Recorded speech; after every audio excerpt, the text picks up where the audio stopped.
네, 안녕하십니까. 2023년 4월 11일 마감 시간 내드리겠습니다. 네, 오늘도 한번 생각 정리를 해보죠. 네, 주식시장은 오늘 이제 에코프로 BM이 실적 발표를 했습니다. 실적은 예상치 부합, 예상치보다 소폭 하회, 이런 정도로 나왔네요. 네, 지금 시가총액이 두 기업 합산 거의 이제 50조에 육박하는 것 같은데요. 50조짜리 회사가 내는 이제 실적이 현재로서는 아직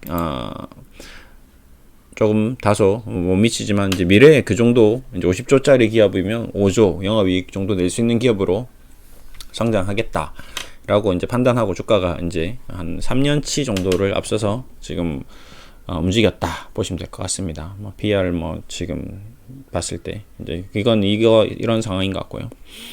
LG 에너지솔루션도 마찬가지죠. 지금 시가총액이 140조짜리 회사인데 분기 실적이 별로 안 되거든요.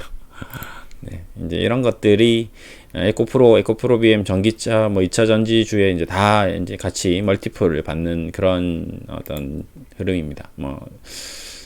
테슬라도 마찬가지겠죠. 예, 기술주들의 특징이죠. PR 30배에서 50배, 100배 이렇게 주고받고, 그게 맞다, 틀리다는 어차피 기관 투자자들이 정하는 거니까.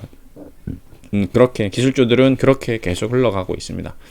이제 그게 기대했다가 이제 나중에 만약에 이제 실적 기대치에 못 미치면 이제 또 기대감이 실망감으로 변하면서 폭락이 또 나오기도 하고요. 테슬라도 $400 찍고 $100 찍고 $200 왔다가 막 난리 치는 것처럼 2차 전지적도 이제 기대감과 실망감이 이제 교차하는 순간에 조금 흔들릴 수도 있다.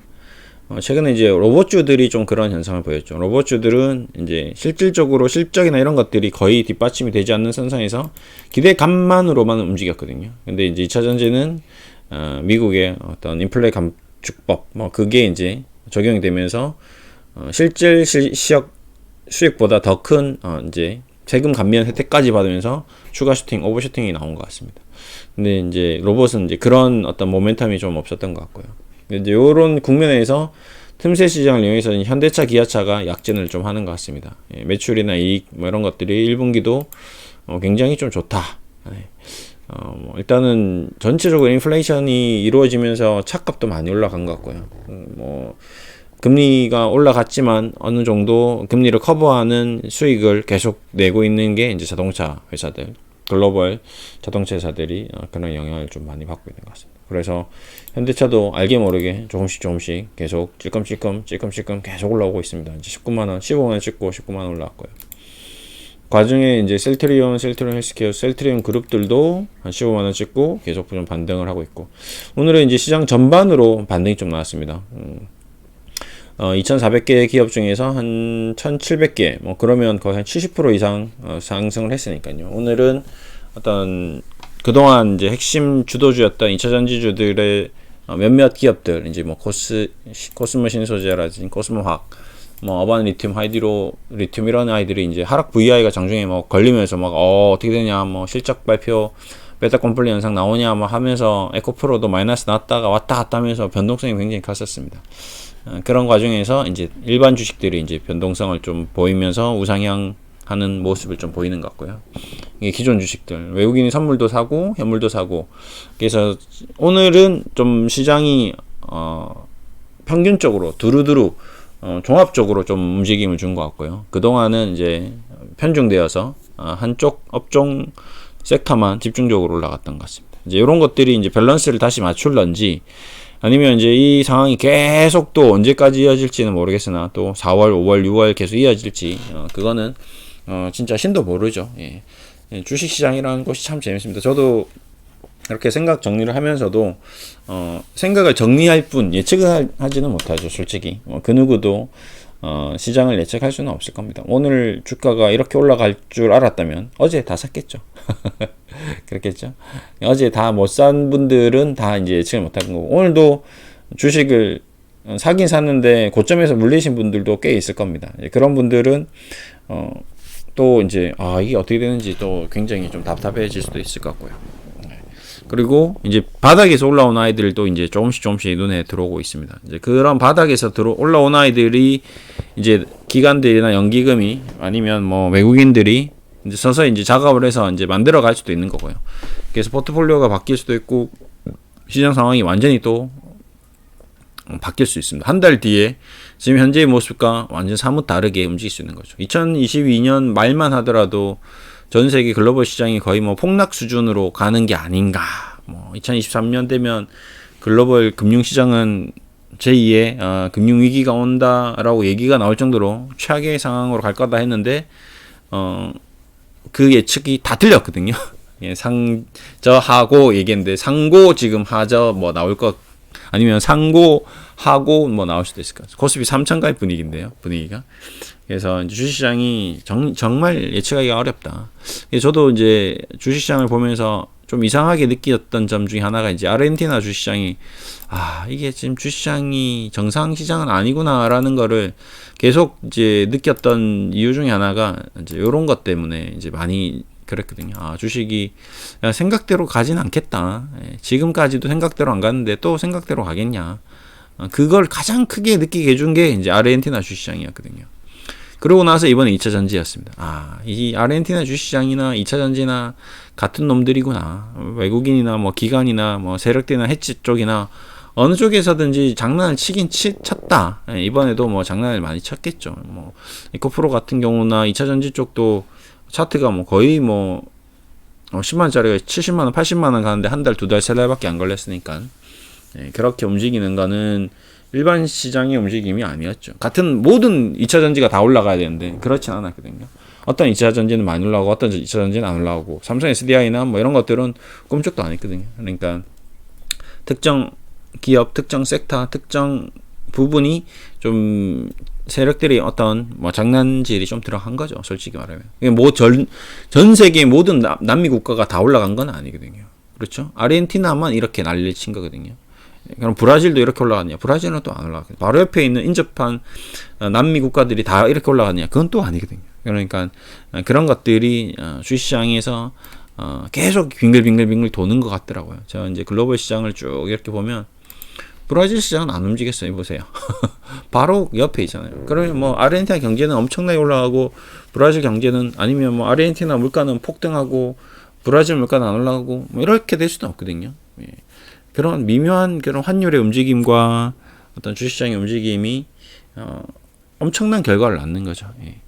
예. 그런 것들이 주식시장에서 우리가 쉽게 예단할 수 없는 작년까지만 해도 주식에 대해서 50-50 반반에 대한 입장을 고수했는데 그래도 올 초 들어서 이제 좀 더 주식 비중을 좀 높이자 했는데 이제 주식의 비중 중에서 모든 부분이 이제 2차 전지로 쏠려 버리니까 그 부분이 좀 되게 좀 놀라웠었습니다. 제가 이 20년 동안 주식 시장에서 다양한 경험을 했죠. 뭐 IMF도 맞고 리먼 사태도 보고 코로나도 보고 폭락과 폭등을 계속 반복하는 시장에서 다양한 경험을 했는데 또 새로운 경험이었던 것 같습니다. 근데 앞으로도 또 새로운 경험을 할 것 같아요. 그래서 주식을 하면서 계속 느끼는 게 두 가지 전략이 있죠. 항상 새로운 주식을, 항상 새로운 기술주를 하느냐, 하나, 아니면 항상 저평가주를 하느냐, 이제 둘 중에 하나로 나눠지는 것 같습니다. 그래서 가치 투자자와 기술주, 성장주, 모멘텀 투자자가 완전히 이렇게 구별되어지는데요. 저는 이제 한쪽으로 이제 둘 중에 하나가 이제 가치 투자 쪽으로 완전 저는 이제 넘어간 상태고, 이제 그렇게 20년을 했고, 그 20년 동안 이제 성장주만 하신 분도 있겠죠. 그래서 이제 그렇게 계속 삶을 살아가는 이 두 가지 길이 있는 것 같습니다. 그래서 그 길이 어떤 길이 더 옳고 어떤 길이 더 맞다라고 얘기하는 거는 의미가 없고요. 예, 둘 다 각자의 길을 걸어가는 거죠. 예, 그래서 그 길을 걸어가면서 느끼는 이런 감정이라든지 어떤 느낌, 뭐 어떤 정신적인 어떤 심리적인 어떤 변화 이런 것들을 계속 느끼면서 살다가 죽으면 이제 10원짜리 한 장 못 들고 가는 겁니다. 저도 주식을 이렇게 맨날 하고 있지만 결국 이렇게 하다가 저도 죽으면 10원짜리 한 장 못 들고 집에 가는 거거든요. 예. 그렇잖아요. 세상에 뭐 그 부자든 뭐 대통령이든 왕이든 뭐 미국의 대통령이든 한국의 대통령이든 그냥 동네 슈퍼 아주머니든 아저씨든 결국 죽으면 아무것도 없는 그냥 무의 세계로 가는 거거든요.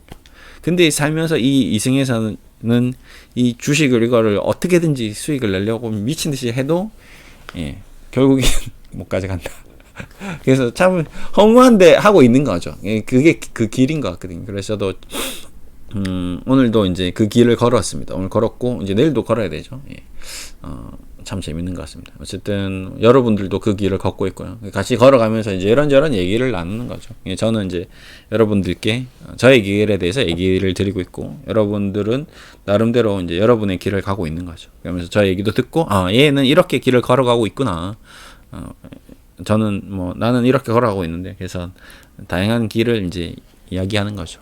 지금 에코프로의 길을 걸어가시는 분들도 있을 것이고, 네, 셀트리온의 길을 걸어가고 있는 분도 있고, 현대차의 길을 걸어가고 있는 분도 있고, 신라젠 같은 거를 또 사서 걸어가시는 분도 있을 거고, 유진 로봇, 그다음에 큐렉소, 로봇을 지금 집중 투자하시는 분도 있을 겁니다. 그래서 그 길이 나중에 이제 5년이 지나고 10년이 지났을 때 어떻게 되느냐, 우주 쪽도 하실 거고, 드론 쪽도 하실 거고, 다양하게 하고 있을 겁니다. 그래서 각자의 그 분야에서 최선을 다해서 이제 그 길을 걸어가다 보면 저는 이제 항상 그 길이 어느 순간에서 만날 거다라고 저는 생각하거든요. 그래서 지금은 이 길이 아닌 게 확실하나 나중에 시간이 지나서 2년, 3년 뒤에서는 이 길이 될 수도 있다. 그런 투자 마인드로 저는 투자를 하고 있습니다. 여러분들도 여러분이 가지고 있는 그 길이 맞느냐 틀리냐 옳으냐 그르냐를 따질 필요가 없다. 그냥 열심히 그 길을 걷고 즐기고 냄새를 맡으면서 삶을 유지해 나가면서, 중요한 거는 주식의 길이 아니라 내 인생의 길이 더 중요한 거죠. 내 인생의 길을 아름답고 예쁘고 즐겁고 행복하게 걸어가면 그 주식의 길은 따라오게 돼 있다. 나중에 그게 없어지더라도 큰 무의미하다. 저는 이제 그런 투자 사고방 철학으로 이제 주식을 논하고 있죠. 그게 저의 주식 투자 철학인 거죠. 여러분들도 여러분만의 주식 투자 철학을 좀 계속 만들어 가시면 좋을 것 같고요. 그런 의미에서 오늘도 다양한 어떤 주식시장의 움직임이 보였는데, 여러분 스스로 시장을 좀 정리하고 잘 추스려서 또 여러분의 길을 뚜벅뚜벅 걸어가시면 좋을 것 같습니다. 오늘도 수고하셨고요. 네, 또 내일 만나 뵙겠습니다. 매일 이렇게 열심히 같이 한번 걸어가 보시죠. 여러분의 길도 존중해드리고 저의 길도 존중받고 사람들의 모든 길이 다 꽃길이 되기를 기원하면서 마무리하겠습니다. 감사합니다.